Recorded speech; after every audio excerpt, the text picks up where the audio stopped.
The Graphic Histories Podcast. I got bitten by a radioactive bug. I tried an experimental drug. Went up for a stroll on a gamma testing range. I found an enchanted hurricane. I made a serum that made me small. I modified the serum so it would make me tall.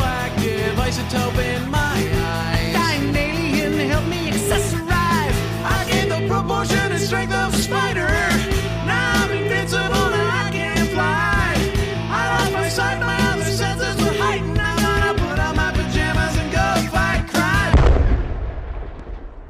Hey, and welcome to the Graphic Histories Podcast. My name is André and Brad, your podcast host. Big thanks to Uka the Mock for our theme song, Superpowers. And big thanks to you, gentle listener, for tuning in to another show. Today we have Bradley Rader, who is a storyboard artist, animator, comic book artist, and a fun guy. Really great conversation. He worked on, Batman the Animated Series. He worked on Mask of the Phantasm, which we get into, talk about. He worked on HBO's Spawn. Did some director of animation as well. Fantastic chat. Cool guy with a great story. Grew up in Anchorage, Alaska, which we talk about, which is a pretty interesting little bit of information about him. And yeah, we get into it. And great talk. Great chat all around. Out in the real wide world, things are heating up, getting busy with work, doing a lot of my own thing right now, which has been pretty fun. I've been doing a lot of background, which I do. I'm in the union, the Actors Union, as an actor. And as such, I audition for roles and that kind of thing, but they also offer a lot of background work, which, honestly, I don't find super fulfilling as an actor, but it's a gig. Pays well if you're in the union. And, basically you sit around all day, do very little. One day I was there for like 9 hours. I think I sat in a chair for 5 minutes and pretended to roll a joint. So it's a ton of fun. It's good. It's a show called From, which is a horror show that's on Paramount, featuring Harold Perrineau, who was in Lost and The Matrix, in Oz, the Baz Luhrmann Romeo and Juliet movie also, which you were probably forced to watch as a kid, as I was in high school. But it's very cool. I'm excited to actually get into the show and watch it. I haven't had a chance yet. But from what I've seen and what I hear, it sounds like something that's right up my alley. Being now that I'm working on my own from home, specifically, I'm having a lot more time to catch up on shows, which I like to watch while I'm working. And I'm finally catching up on Archer, which is a show that I've been way behind on. Blew through a bunch of seasons pretty fast. And now catching up. But it's pretty cool talking to people like Bradley, who work in animation, and kind of get some of the ins and outs of what that world is like. Because of that, you kind of get more insight into the sheer amount of work and scope of what it takes to do that sort of job, and it kind of makes you appreciate some of the animated stuff you see here more often. We do talk about some things he was kind of involved in, did some work with, some later stuff in his career, early in the whole thing, but great conversation, and it's about to come up. Also, just a reminder, if you're not tuning in to our sister podcast, X-Rated, the X-Men Anime Review Show, you should give it a go.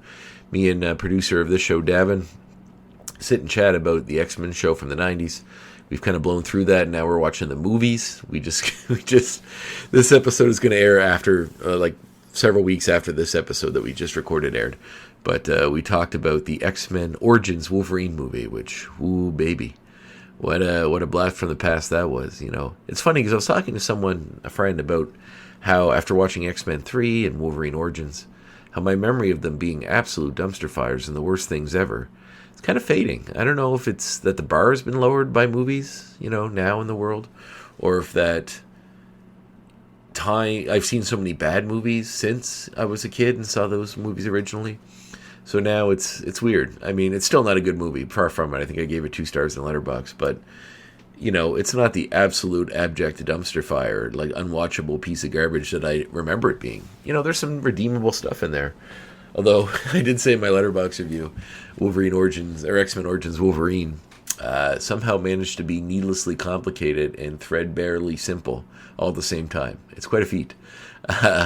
Definitely something that's not going to appease X-Men fans, not going to appease movie fans, not going to appease action fans. I don't know who this movie is for, but anyway, it was fun. It's a fun show. We get some guests on, we chat about that sort of stuff, and we have a good time.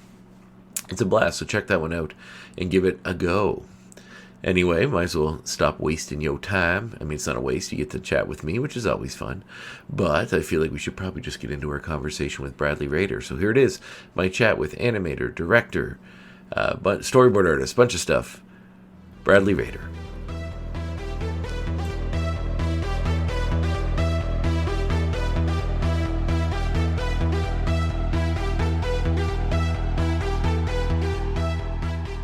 Hey, Hey, Bradley, how are you? um, fine. Getting my glasses cleaned here. Yes, the bane of the glassware. Believe me, I That's know. right. Uh-huh. So what part of the country are you in? I'm Or are you in in uh, Canada? I'm in Canada, in Nova Scotia. Uh-huh. Yeah, Wow. pretty far from Never you.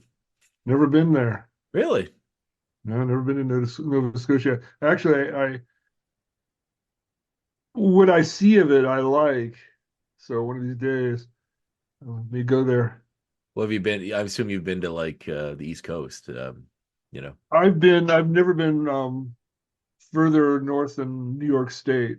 hmm Well, the like I mean, like the wilderness and stuff is very similar. There's just more of it. Mhm. So Maine is pretty much exactly the same as Nova Scotia. In fact, Well, I I do. grew up in Anchorage, Alaska.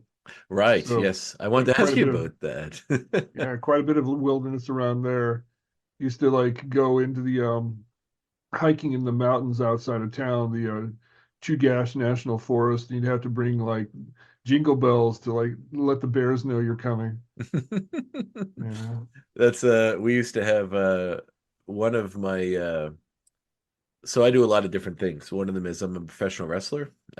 Mhm. So one time on a tour we were in Newfoundland, which is sort of the upper parts of Newfoundland, which is kind of the opposite side of the country of where sort of a little further down, but it gets quite northerly in some aspects of it, especially if you go into Labrador.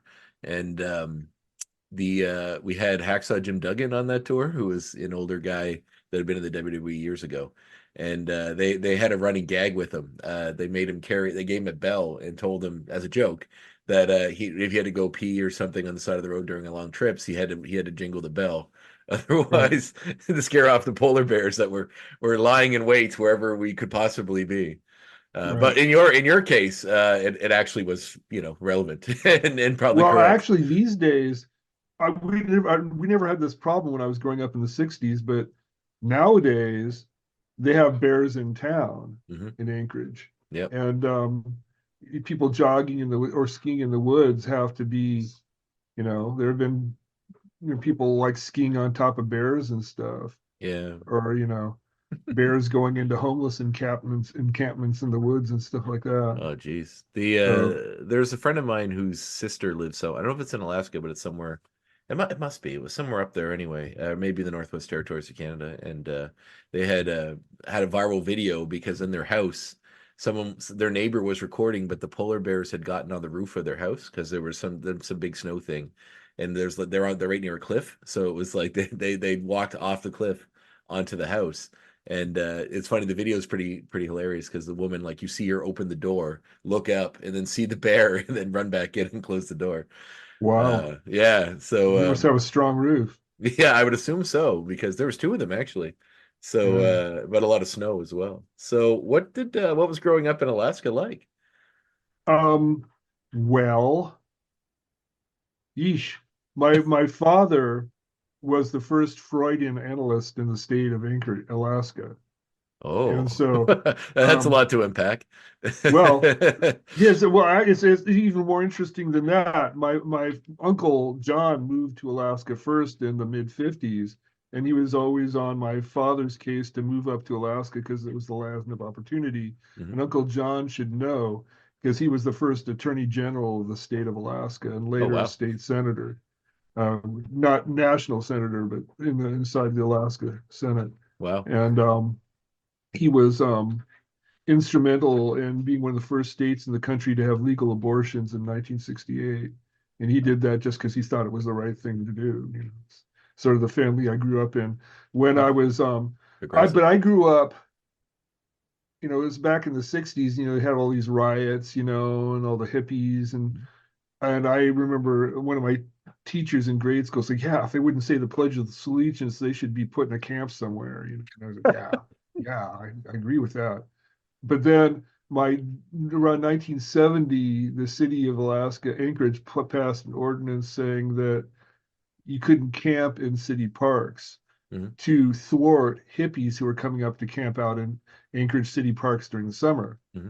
And so my father, we had a bunch of undeveloped territory around our house on the outskirts of what was then the outskirts of Anchorage, and put out the word. And so we had that summer a bunch of hippies camping out in our um, proper on the in one of our empty lots.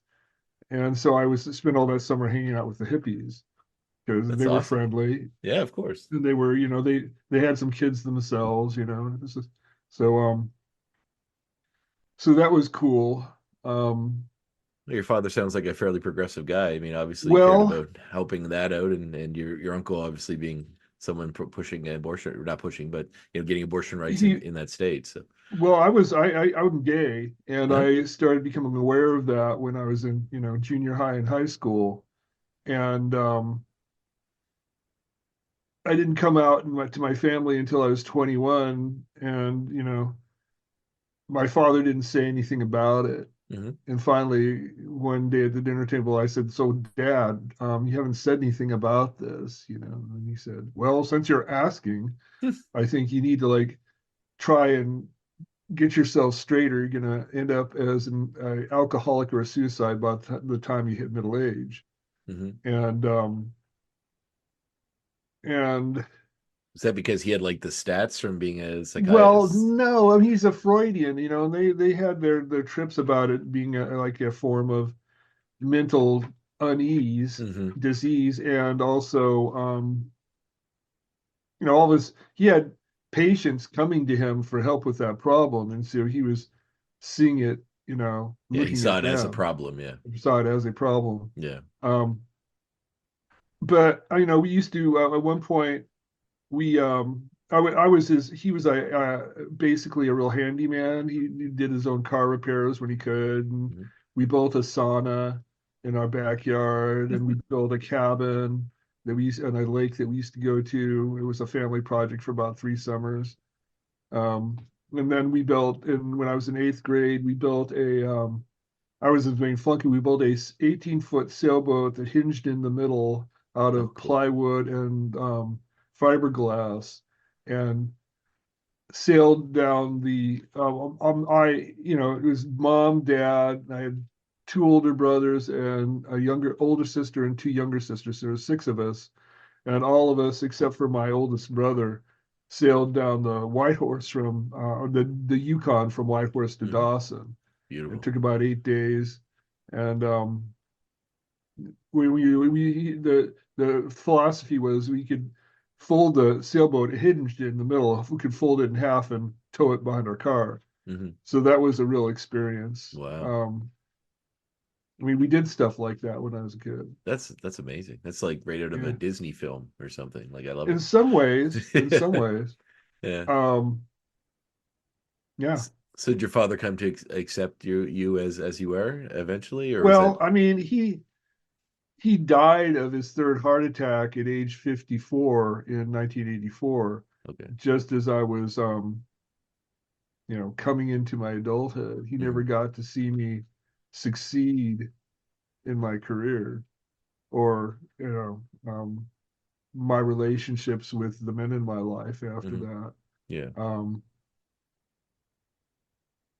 Did was your career like where you were heading towards the career you had in well, in a way, I wanted to be a comic book artist. Mhm. Actually, I wanted to be an animator because my parents gave me the art of Disney animation when I was like in sixth grade, Mhm. and I decided I was going to be one of the the however 7, 9-year-old men or how many old men there were.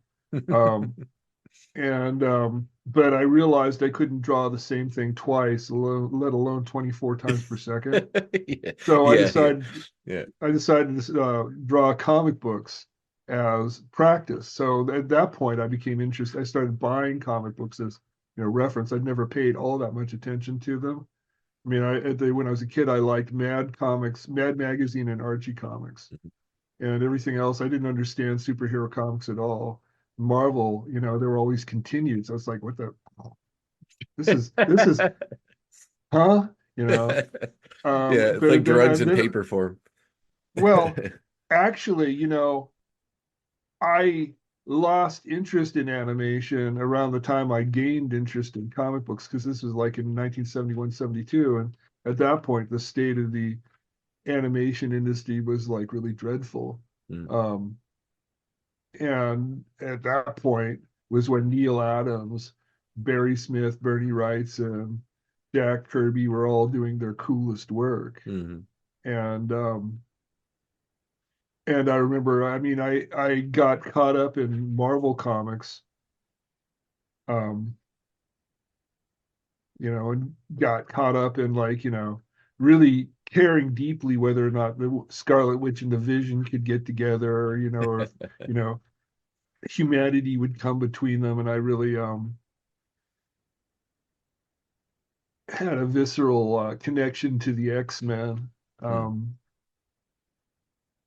And that continued until I'd say until about the time I graduated from high school, because it seemed like all of my artistic heroes had either left the industry or were sort of phoning it in. Mm. Um, Was the connection to the X-Men mostly because they were sort of outsiders and Very much. Well, yeah. and also, that Neil Adams, had drawn them, and then what's his face when the new X-Men happened? Claremont's run? Well, Claremont's run, Oh, Byrne and was then drawing it for a while. John Byrne, but the guy before whose name I'm blanking on, and I was a fan of his when he was doing work for DC, and then he came over to Marvel and started doing It's the not X-Men. Corcoran, was it? Um, Dave Corcoran? Was that one? Or am I getting mixed up Cockrum, with Dave something? Cockrum. That's what I thought it was. Yeah, yeah, Right, yeah. yeah. Dave Cockrum. I mean, I was really a fan of his work. Mm-hmm. Um, but then, they started doing heavy metal. Oh, also, when I was 14, Warren started publishing The Spirit. So I got really into Eisner. And then when I was a senior in high school, that's when Russ Cochran started doing those big box sets of like, Weird Science Oh and yeah, yeah. Those are awesome. I mean, I'm turning around, I'm looking at them right now. Two-Fisted Tales, Weird Science, Yeah. um, They got some beautiful Frontline Comic. editions of those they've been putting out recently of all of those EC stuff. Like it's not just the horror comics, but like the war stuff. Like they pick one of the artists from like Wally Wood or one of those Right, guys and just print like these beautiful hardcover editions of all the work they did for those books. And right. the horror books, I try to grab as many as I could. They're super fun. Well, yeah, I got into the thing that surprised me because I bought the Weird Science book thinking that I was going to be able to like orgiastically geek out on Wally Wood and Al Williamson. Yeah. Got somebody trying to reach me on my phone. Suspected spam. That's handy. I like that they've gotten to that point now in Right. phones that it says that now, which is just so You don't want helpful. to talk to this Yeah, person. exactly. It's like no thanks. Like it's fantastic when they even just say like on the phone directly suspected spam. I'm like, great. I don't have to think about this anymore. But what really shocked me was getting into Harvey Kurtzman, Mm, who I was aware of through Little Annie Fanny, but I wasn't aware of his pre-Mad work at all. mhm. And seeing his stuff for Weird Science just like blew my head open. He was like, I mean, there's this one story, The Man Who Raced Time, Mhm. that just was like one of those key aesthetic moments. Um, and so I became a huge fan of his work. I mean, basically, I was really into the realistic artists like Neil Adams and Al Williamson and Stan Drake. And and then, sort of like a progression as I age, I find myself getting, Will Eisner and Harvey Kurtzman were the first chink in that. Mm. Um, and then I got into Karl Barks and Hergé, Mhm. and now I yeah, I mean, my tastes have really broadened out. And then there was all these new people coming up, I mean, when the indie comics started happening with Love and Rockets and ElfQuest and stuff like Oh that. yeah, And so I'm a then, big ElfQuest fan. yeah, Yeah, um, and Cerebus. Um, yeah, that was a yeah. fantastic one. I got to meet Dave Sim at he came to Hello. He was doing some kind of big. It was like Dave Sim's last tour or something, where he was doing this Glamour Puss book and he was putting that out, but he was like kind of his last sort of hurrah going visiting different comic shops and stuff across Canada, I think. And there's one of some renown in Halifax, Nova Scotia called the Strange Adventures, which is that he came to and he was doing a portfolio review and stuff. And at that time, I was doing my own little indie comics. So this would have So been about 10 years ago. yeah, yeah. So I brought him the book and some stuff that I'd done, and he had some nice things to say about it. He sent me a letter, which he generally only sends typed letters through mail about it, which was very sweet of him. And yeah, it was encouraging. It was nice. Well, I did the Comic Book Legal Defense Fund tour in like around 2000 and was right after George W. Bush got elected. So it would have been 2001. Hmm. And one of the guests was um, the guy who did Zot. Scott McCloud was one Oh of the yeah, guests, and he did a yeah. presentation, and about like key historical moments in comics, Hmm. uh, and Yeah, he's sort of by like the new coincidence, industry guy for like the history and because he wrote those Understanding Comics books too, right? Which were like a right? big sort of thing. Well, I remember when I saw those, it wasn't that he was telling me anything I didn't know, just sort of like, oh, somebody's articulating. Yeah, yeah. He's putting it into words. It's like a textbook for comics, which Right, wasn't something we had before. You get those how right. to draw books, like the I think I have Even the this. Eisner one was real disappointing. It's like, Yeah.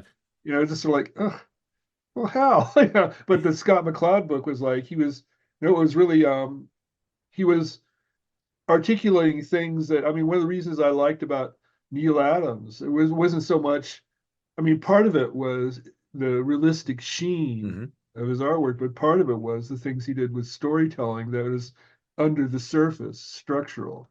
And I was reacting to that. Yeah. But then I was reacting to a lot of like when Warren started publishing The Spirit, I was reacting the same way, even though Eisner's style was much more cartoony in a certain way, Hmm. it still had a lot of the same structural things that I really reacted to.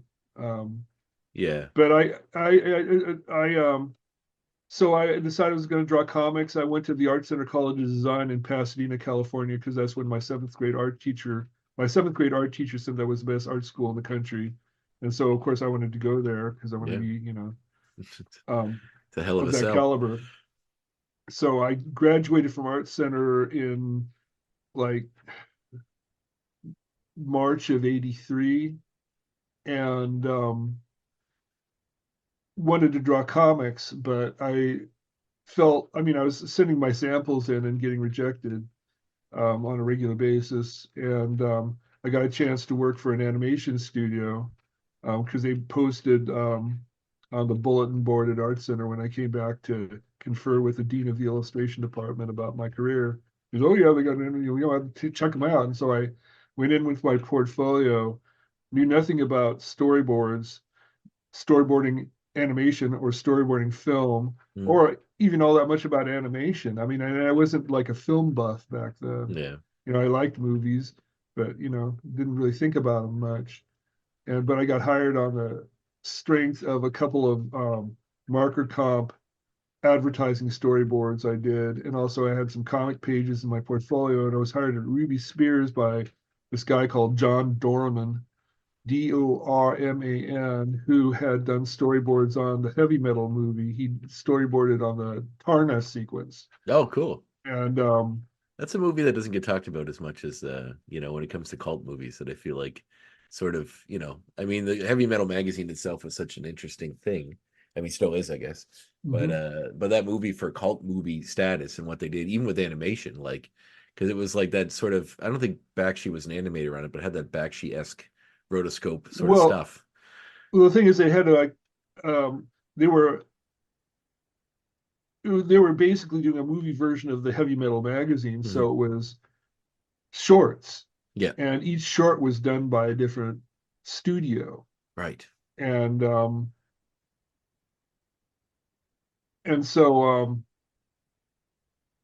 I don't know. I mean, Dorman was a big comic book fan. They Oh, had nice. Jack Kirby doing presentation art for them. In fact, Jack Oh, wow. Kirby and Steve Gerber did that Thundar TV show, which it had ended before I came on board in like April of '83. But they were still doing stuff like they were doing a Mr. T show. Yeah, I They remember were that. doing a show based off the Rubik's Cube, Yeah. and a show called The Puppy's New Adventures. And they were doing they were the Ruby Spears Action Adventure Unit. Ruby Spears was a they were associated with Hanna-Barbera. In fact, the studio where I worked at was across the street from the Hanna-Barbera studios in well, it's kind of like Studio City, Universal City. Um, they're near the entrance to what's now Universal Studios, Yeah, where the theme Studio park Walk is. or whatever is it? I've been there a Right. couple times. My wife and I have gone to the Universal Studios a couple times. Well, Yeah. yeah. No, I'm Yep. sorry. Go No, you go ahead. ahead. No, you go for it. Um, and um, and so we were the action adventure unit, and I was working alongside Jim Woodring, who has been doing the Jim comic for Fantagraphics, and Tom Enriquez, who went on to be one of the Disney feature board artists, Hmm. um, and Kurt Connors, and then Doug Wildey was always coming by the office. In fact, well, I got fired before 2 months was up partly because I didn't get on board with the whole like animation monastery thing. What is Because at that? the time, well, I would come in, I was living with my first boyfriend, Uh, and he had the car, so he would drop me off at work at like 8:30 and pick me up at 5:30 mhm. every day. And but other people, I mean, I'd come in at 8:30 in the morning and John Dorman would still be there having worked through the night. One morning he was complaining about having heart palpitations because he'd been taking adrenaline to stay awake. And I Jesus. was like, oh God, so this is what I have to look forward if I stay in this industry, right? Yeah, yeah. He was sort of like a negative role model, um, A cautionary tale. a cautionary tale. And well, on the other hand, he hired me. I Yeah. mean, that's the thing. I mean, I went to his wake. He died about 10 years ago. Mhm. And I mean, he hired me. I had no experience. Oh, this is a great story. I was like, my first day of work, and sharing an office with the other new hire who was Dan Reba, who later went on to be a director on the Batman animated TV show and Wow. Static Shock and a bunch of stuff like that. And then he's been on to Ben 10. And so we both had our first jobs together.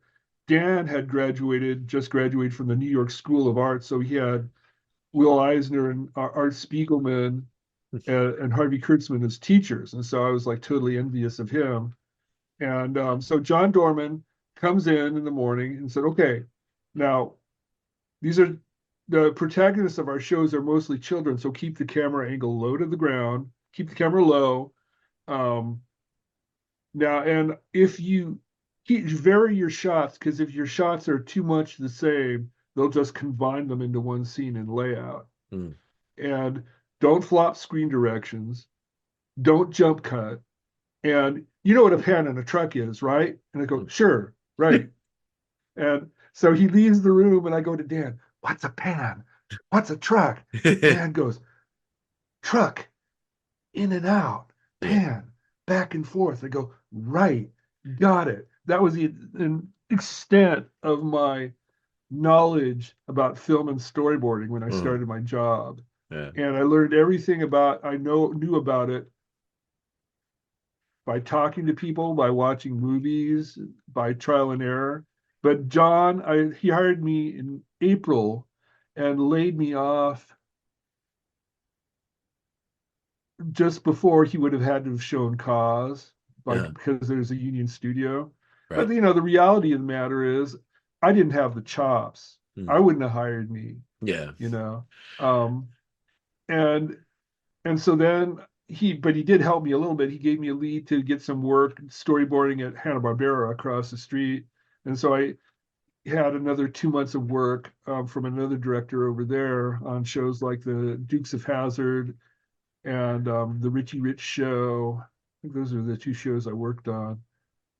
And then it dried up in the beginning of August, and I went to my first Comic Con, and like the Saturday after I got laid off on Friday, thinking, hey man, they'll just snap me up because I went to Art Center College of Design, and I'm working in the animation industry. I'm a total professional, Yeah. and it didn't happen. And so I spent that winter, one of the worst winters of my life, um, from August of '83 till April of '84, um, going to advertising agencies, and nobody was hiring at studios because back then it was all network TV, except for right around that time, Master of the Universe was starting, and so that was the first syndicated show. Hmm. I tried to get on that, and they didn't take me. Finally, in the spring, I interviewed for somebody at DIC, and they gave me a freelance storyboard on Rainbow Brite. Um, excuse me, which was a little girls TV show about the color kids, and Rainbow Yep. Land, and I didn't meet the director. It was like I went through an intermediary. They asked me if I could do a whole episode in 3 weeks, and I went, sure, I guess. I don't know. Yeah, Now you say so. That's what you want.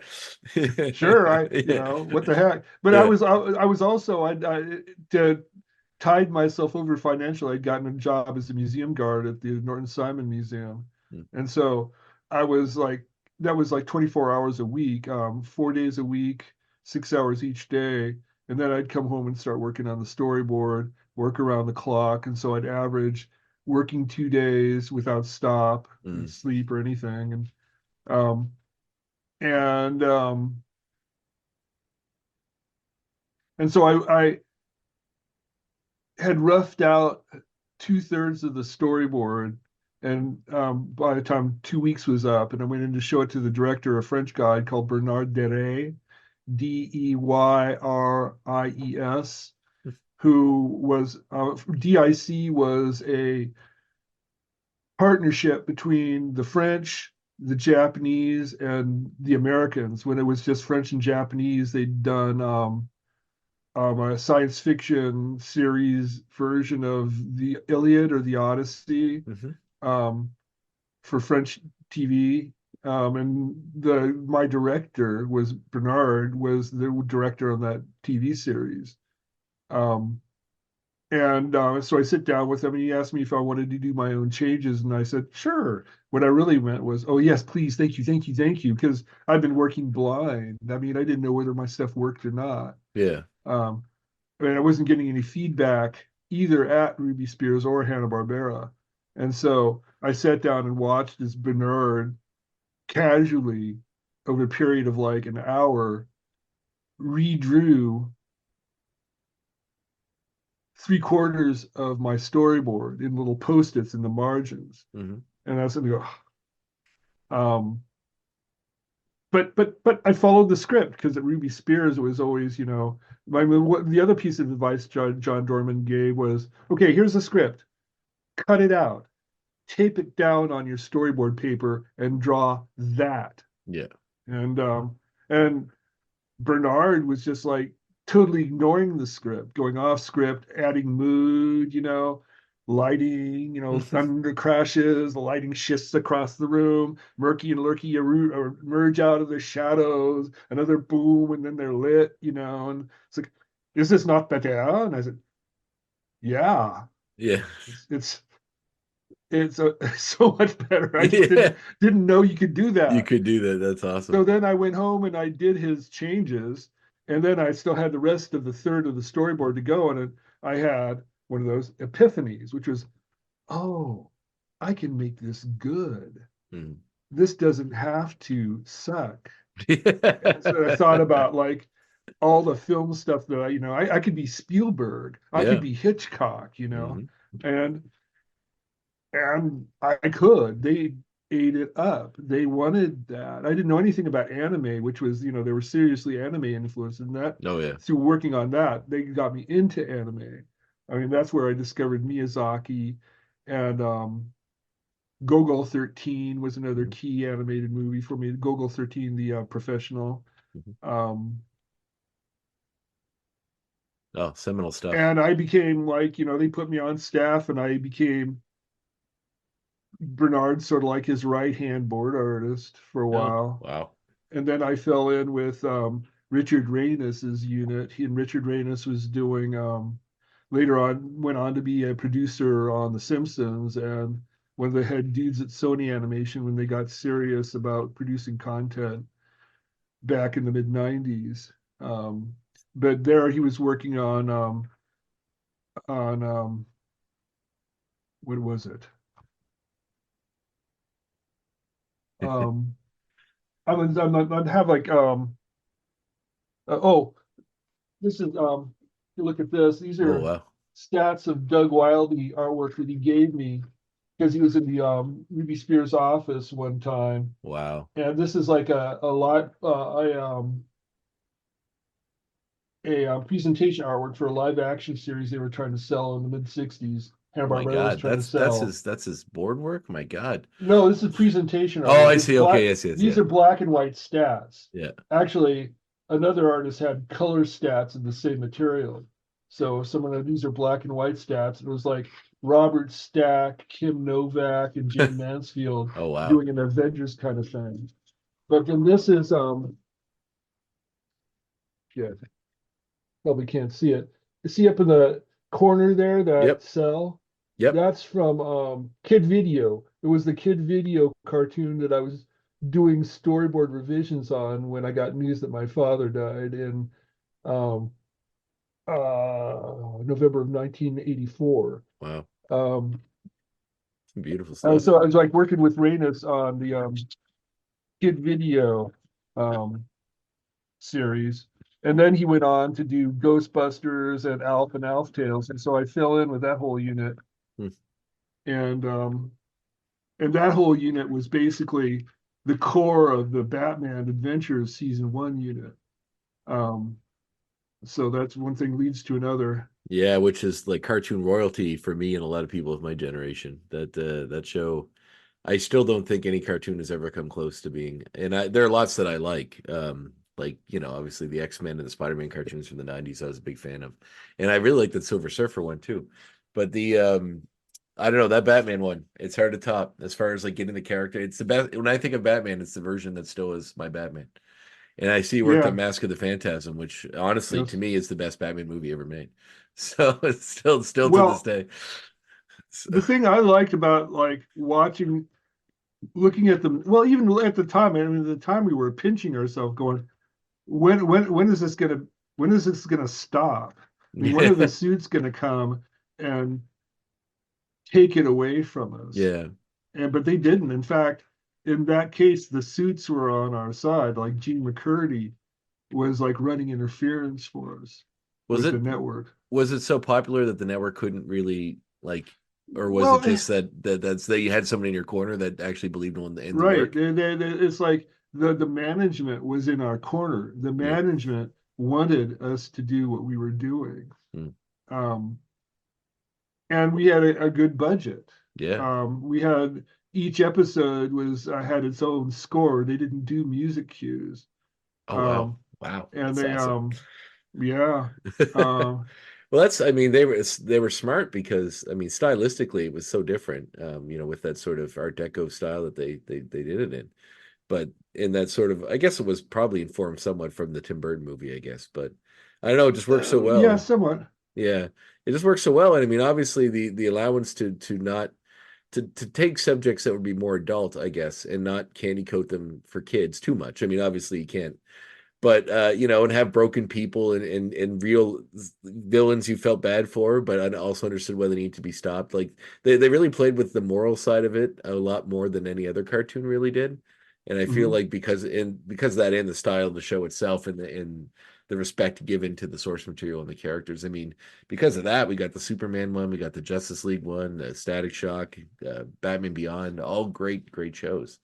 So I mean, the fact that they stood for you guys in that was a smart decision because it carried through into a bunch more properties and Mhm. decades of work.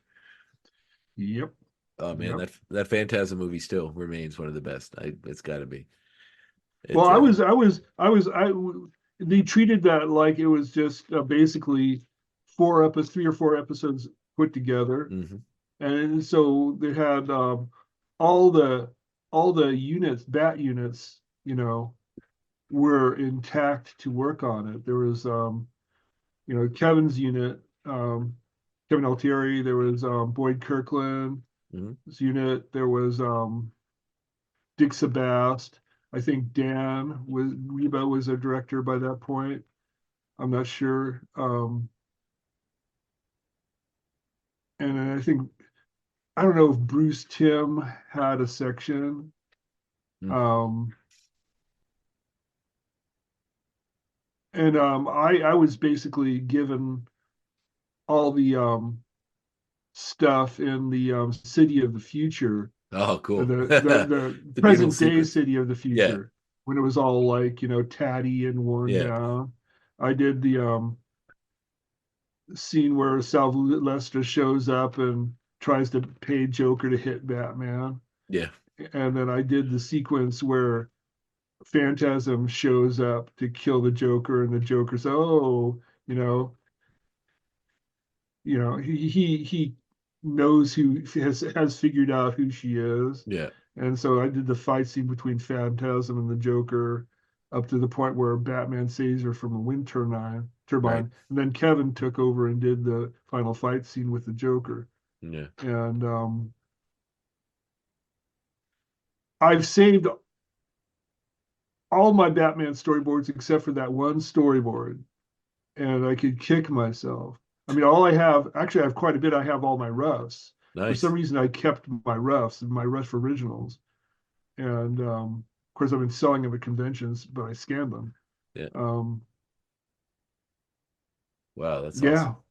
Well, yeah, that must have led directly into working on the comic version of it, I assume. it did. It led directly into that, and that led directly into my next project. I left the Batman animated after Phantasm to work on a mini series for Dark Horse called The Mask. I'm sorry, The Mark in America. And then I went, I mean, I was barely keeping my head above water financially, working on comic books for a year. Yeah. Then I went back into storyboarding animation on Biker Mice from Mars, and then Gargoyles, Yeah. and then Big properties. big properties. And then Kevin, I had attached my star to Kevin, and he was you know talking about how he was going to get his big break pretty soon, and we'd all come and work for him. And he got the Gen 13 movie, and Oh I yeah. didn't hear about it until it had already been in production for a while, until I heard about it through the grapevine. So I called Kevin and said, "So Kevin, I thought we were like a team or something." He said, "Oh no, I'm going to do all the storyboards myself." You know, because he had it in his mind that he was going to be like the American Miyazaki. He did Uh-huh. all of his own storyboards. And at that point, I'd been run through the comic book grinder and had enough knowledge of that so that I realized that wouldn't be my artistic paradise that I'd always dreamt it would be. Mhm. And I was kind of tired of being just an animation storyboard artist. So I figured I might as well bite the bullet and do what I'd been avoiding, which was to become an animation director. Yeah. So I put my hat in that ring and got work from one of my friends, longtime friends, who started his own animation studio and had sold his first project, which was Captain. He didn't sell it. He was contracted to do Captain Simeon and the Space Monkeys, which was co-created by Gordon Bresick, who was the guy who created Pinky and the Brain. Oh yeah. Yeah. And so I was one of the 2 or 3 directors on Captain Simeon and the Space Monkeys, and then that kind of ended, and so I went back to being a regular story. Oh no, I was still a director. I went on and directed on Godzilla Yep. Yeah. at Sony, and then Frank Parr was one of the Batman directors. Mm-hmm. He was doing he brought in to direct the 3rd season of Spawn for HBO, and so I was brought in. I did one episode of that. I did actually the very last episode of the last season. What was And that then like to work on? That must have been a hell of an experience, because that was like, I mean, as far as animation goes with comic books, that was like one of the first ones to really be like, this is an adult this is a comic property. And I mean, the property itself is quite adult, but given an adult treatment on HBO, which was, an adult thing, with real violence, nudity, all the stuff. But, still harken back to its comic roots. I mean, imagine McFarlane probably had his fingers all over it, obviously. But like to try to keep especially something that you had been, as you came to the end of it, had been around for a little while and had already kind of established itself to come in at the end, and keep that tone and that vibe that show had. Well, it's a little bit more complicated than that, because what happened was Frank was brought in towards the end to sort of save season 3. Oh, And so I don't remember what all the infighting was, but we were brought in, and so me and a couple other of Frank's longtime cohorts were brought in to direct the last 3 episodes. And so I came on board, and I had this crew of people who had been from the previous regime, and who were like, the morale was in the toilet, and they were basically waiting for it to be over. And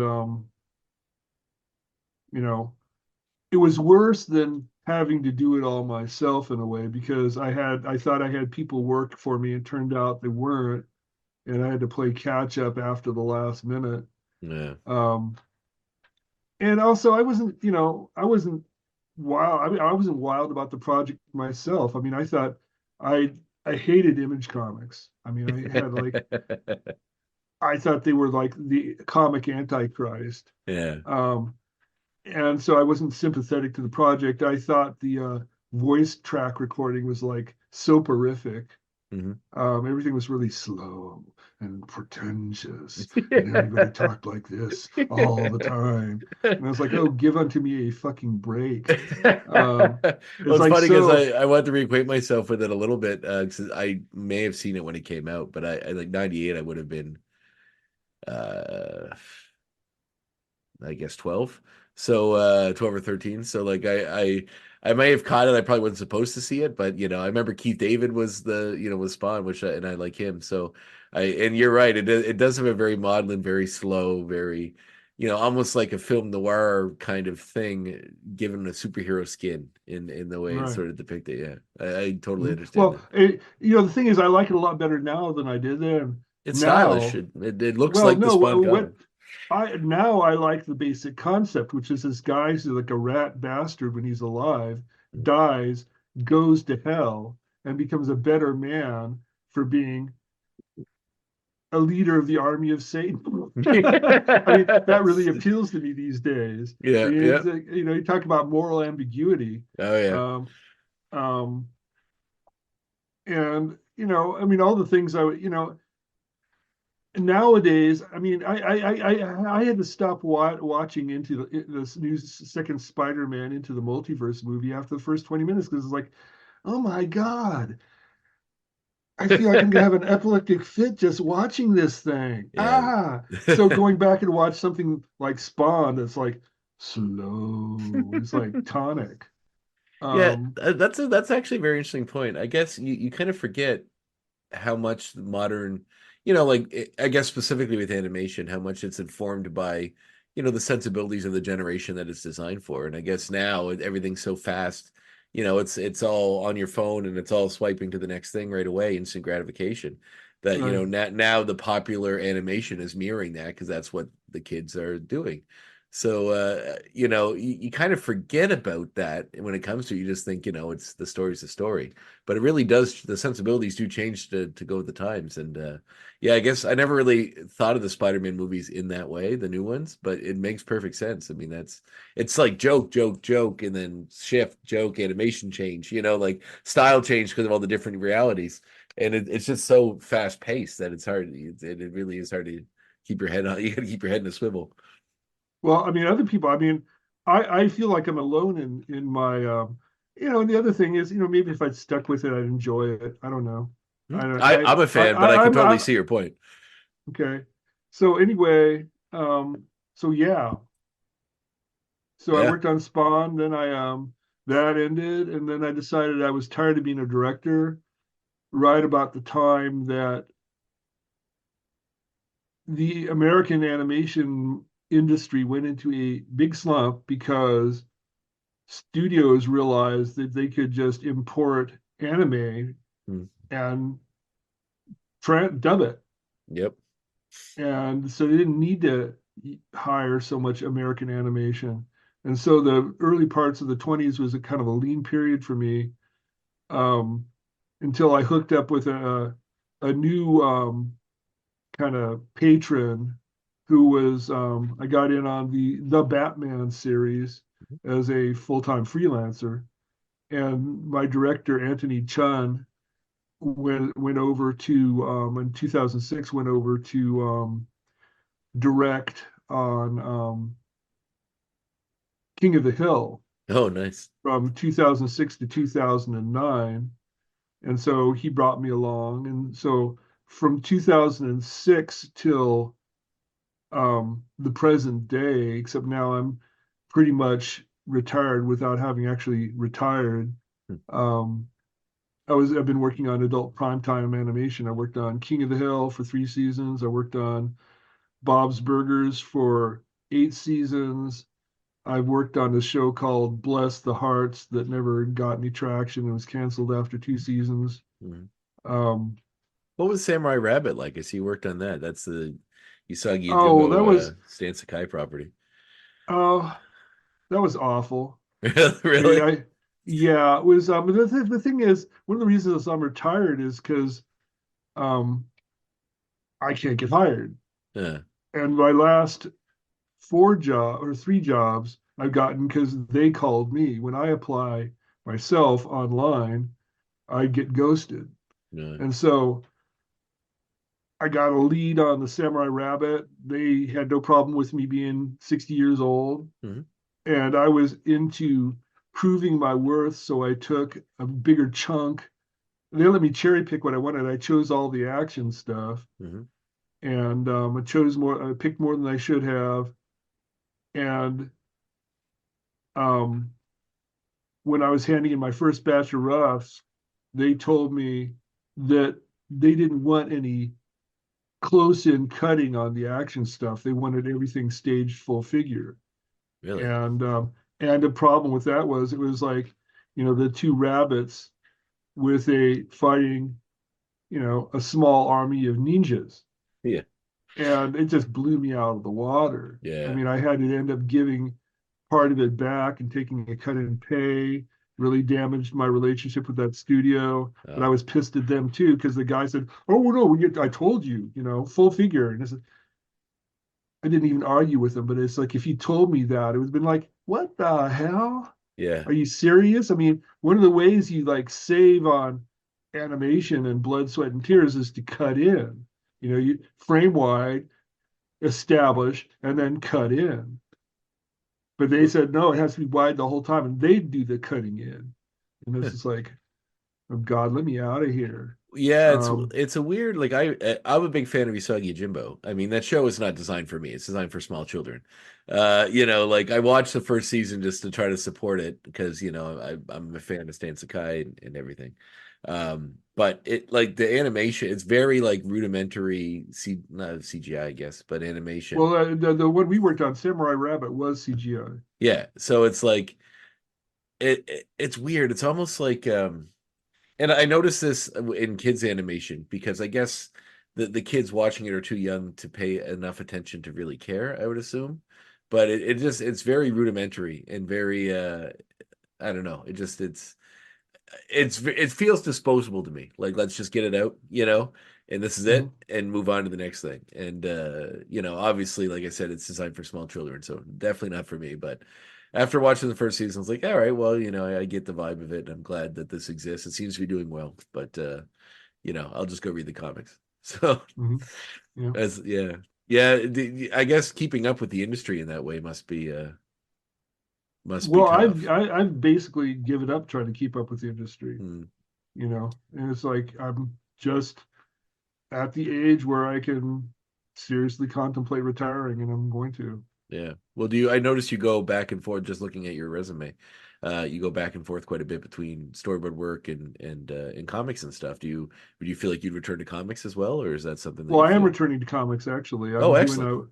working on a project with a friend of mine that we're gonna probably self-publish. That's a political comic, based on like a dystopian alt universe present where Trump is president.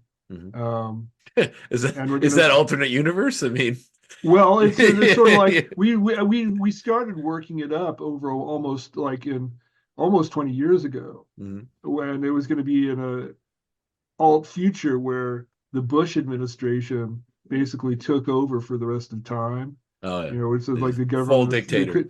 they couldn't be diselected. Uh-huh. Um, and um, and then that sort of ran out of gas, and then we tried to bring it back last year around this time and ran out of gas, and I decided I was going to put my energy on my big passion project for the last two going on 3 years has been I'm doing a complete illustrated version of Dante's Divine Comedy, Oh, cool. um, not just Inferno but also Purgatorio and Paradiso, Wow. and I decided to devote myself fully to it, um, until about 2 months ago when I said, what's the point if Trump wins the coming election or cheats his way into it or wherever the hell he Yeah. does? What's the point in doing the Divine Comedy? Hmm. Um, and so I called up Mike and said, hey, let's reboot this project, and instead of setting it in a dystopian future, let's set it like now, right now. In fact, we'll start hopefully releasing I'm going back and coloring the 12 pages we did, 20 Yeah. years ago. And it's going to be all in color. And we're going to do new pages. We're going to start releasing the pages in mid-June. Cool. And it will be reached like the crisis point at the 2024 elections. And after that, we'll be doing it like, we'll be topical, almost like a weekly political cartoon, Nice. except in a Sunday adventure strip format. Um, Yeah. Well, what's the on a weekly basis. It'll be called A Shadow Called Danger. And if I can screen share, I can show you some of the pages I'm working on. Sure. That sounds super cool. What's Okay. I guess as a someone, as you mentioned, you're gay, going through the comic industry, uh, and I assume you're open about it all the way through your career and life. Well, I started becoming open about it in the late 80s. Hmm. And by the time I was working on Batman, I was completely open about it. I didn't realize that I had a reputation as like a gay activist when I was working on the show, just because I was out. I would have like pictures of my husband on my desk, and people, oh, or I would say, like, what did you do this weekend? Oh, I was out, with my spouse, doing stuff this weekend. Oh, great. I didn't know you were married. Yeah. I said to a guy, and I was like, oh my God, sorry I asked. Or I started like when I used to um, dread going out with my heterosexual male animation compatriots. I can't. I don't have access to any kind of like Zoom screen sharing thing, Oh, as oh. far as I know. No, you can if you want, you can send them to me just through the chat. I'll take a look at them. Okay, well, I'll send it to you then afterwards. Sure, yeah. Yeah. Um, because we got to start hyping it. Yeah, absolutely. I'll be happy to share and do whatever I can to promote it for sure. Okay. Yeah. So Okay. So your put a heterosexual link at. friends? Oh yeah, yeah. Oh, it'd be like well, inevitably at some point the faggot this, faggot that would start, and I'd sit there going, "Oh God, that's what they really think." Yeah. But then, look, I was in ACT UP LA Yeah. and ACT UP AIDS Coalition to Unleash Power, and one the weekend I'd been at the Gay Pride march in San Diego, chanting "Silence equals death" with my ACT UP compatriots. Mhm. And so then I came back to work on Monday and went, "So what'd you do this weekend, Brad?" And this is when I was working on ALF Tails back in like '88. And I was sitting there going, "Fuck." I just spent all weekend chanting "Silence equals death." And so what am I going to do? Be silent? Yeah. And so I was in a gay pride march up in Sacramento. So, why were you there? Why were you there, Brad, man? Brad? I said, "Well, because I'm gay." And I was like, "Silence." Oh, okay. And then It's there like was people things didn't know were how to react. It was right, yeah. And so that's when I started coming out at work. Mm. And to my knowledge has never been a problem, although, frequently I find myself not getting jobs that I would have thought would be mine for the losing. Mm. Um, so who knows? I mean, people don't tell you why they don't hire you. Of course not. I mean, I remember when right around this period was when Tiny Toons started, Mhm. and I went in to interview twice on Tiny Toons, and it was like chill wind. It's like kind of like, who the fuck are you? And they most of them knew who the fuck I was. I mean, I'm sorry, I shouldn't swear. No, I you know can what your curse. You can audience curse is. in this. Go ahead, curse away. Okay, and so I was wondering, if part of the reason they were so uninterested in hiring me was because I, started coming out. Yeah. Well, Um, especially having a relationship with Warner Brothers already, right? Like working on Batman and everything else. well, no, I hadn't worked on Batman. Oh, this is before that. Okay. Tiny Toons was before Batman. Tiny Toons was 1990. What? Okay. Batman Yeah. started 1991. Right. And so Okay. a lot of people like Bruce Timm. I mean, I'd worked with Bruce Timm. I'd worked with Bruce Timm on Mighty Mouse and then a show called Spiral Zone. Hmm. So we knew each other. We weren't exactly buds or anything like that, but Yeah. we knew each other. And I'd be going into the Tiny Toon production, trying to get work, and it'd be like, chill wind. Yeah. And but then, I mean, I almost didn't go into interview on Batman for that very reason. But then I figured, oh, well, what the hell? Nothing ventured, nothing gained. Mhm. And I was shocked because Bruce was like, "Oh, I love your stuff. This is so great." I was showing him Captain Planet. I did storyboards on the first episode of Captain Planet. Mhm. This is great. This is fantastic. And he was asking me, like, Kevin Altieri, I'm worried about hiring him as a director because I think he wouldn't be able to accept a second place position. Do you think he'd be able to do that? And I said, well, I don't know. You can ask him. Ask him straight up. Ask him that question. Yeah. He will give you an honest answer. And so I got to work with Kevin Altieri, who was my favorite director. Wow. I mean, working with him was we were so much on the same page that I was basically uncredited assistant to director because he'd hand me other people's storyboards and saying, "This doesn't work, fix it." And go, "Okay," and I knew what to do because we were so on the same wavelength. Wow.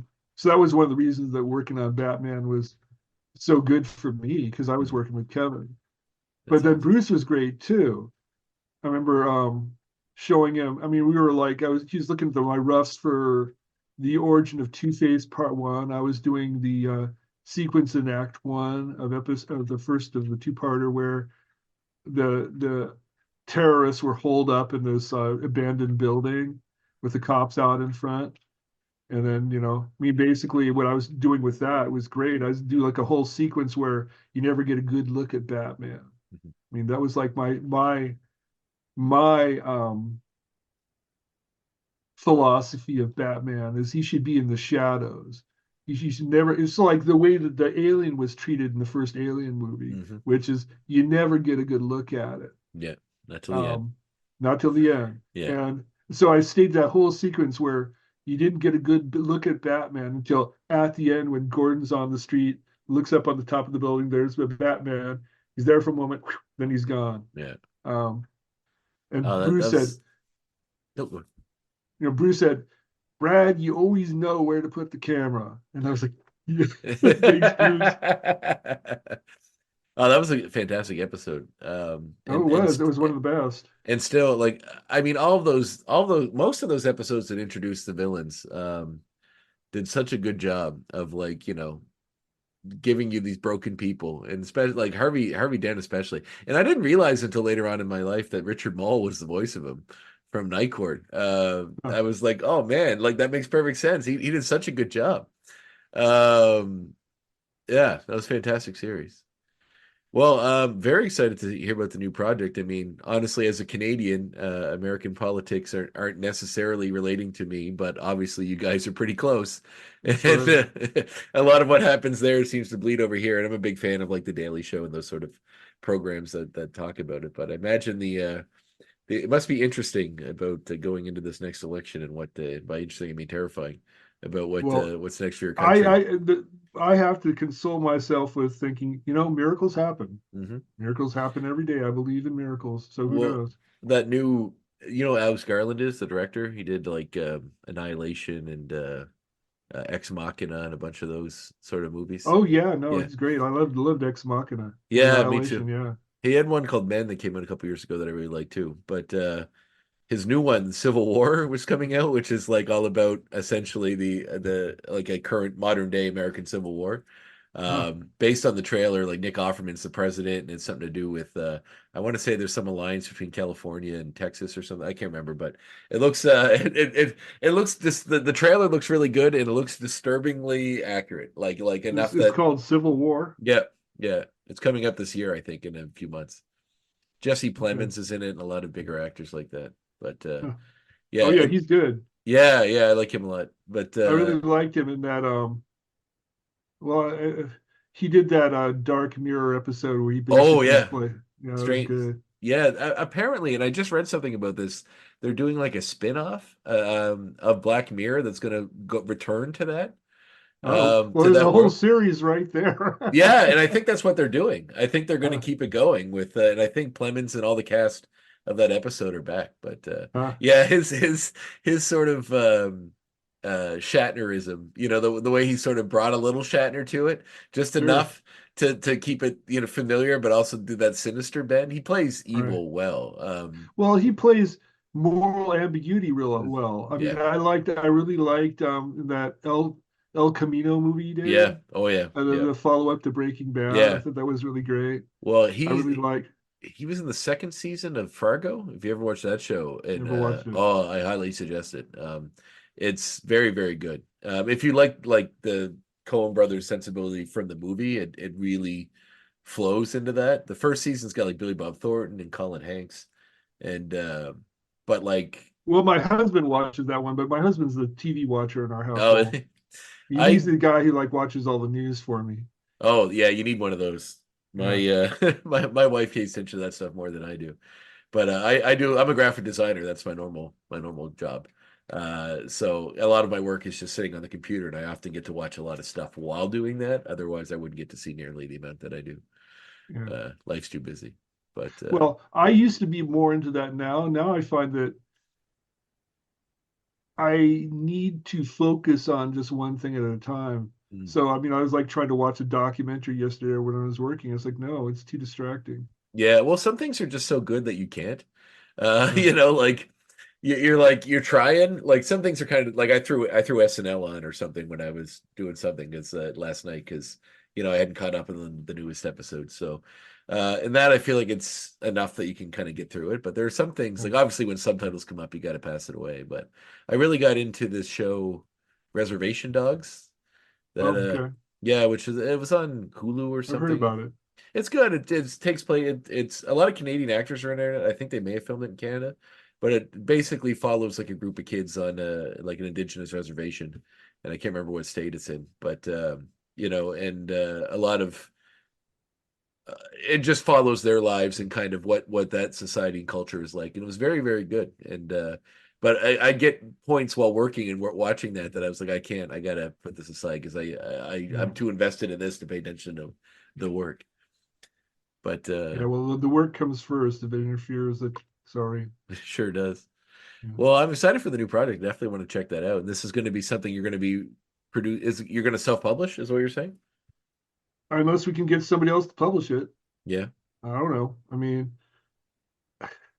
I run into the same problem with the Dante's Divine Comedy stuff. It's like, who's going to want to publish this?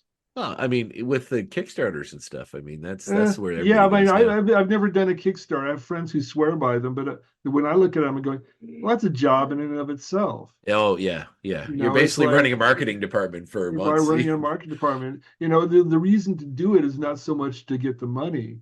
Yeah. It's to like as a form of hype. Yeah. And to get people invested in it. Yeah. Not because it's going to support me in any way, shape, or form. So I don't know. We'll see. No. I mean, I don't. I'm not even sure that I'll have the stamina to be able to pull it off. I mean, it's taking me like 3 days to color a page. So I either got to speed up or do a rethink. Yeah. And then I'm still waiting for new script pages. And who knows what's going to happen when that starts. Well, so I don't know. We'll see. Well, as you said, miracles happen. So I'm looking forward to seeing That's right. Miracles happen. Well, thanks so much for being on the show, Brad. It's been a real pleasure talking to you. Yeah.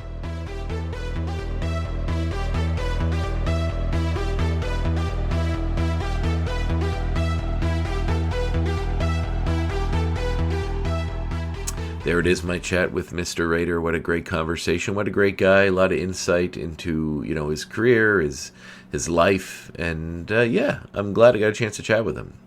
Sometimes Davin sends me some folks, and after doing a little bit of research as to who they, familiarizing myself with their work, rather, I get some really good vibe for who they are, what they've done, and, where they're going.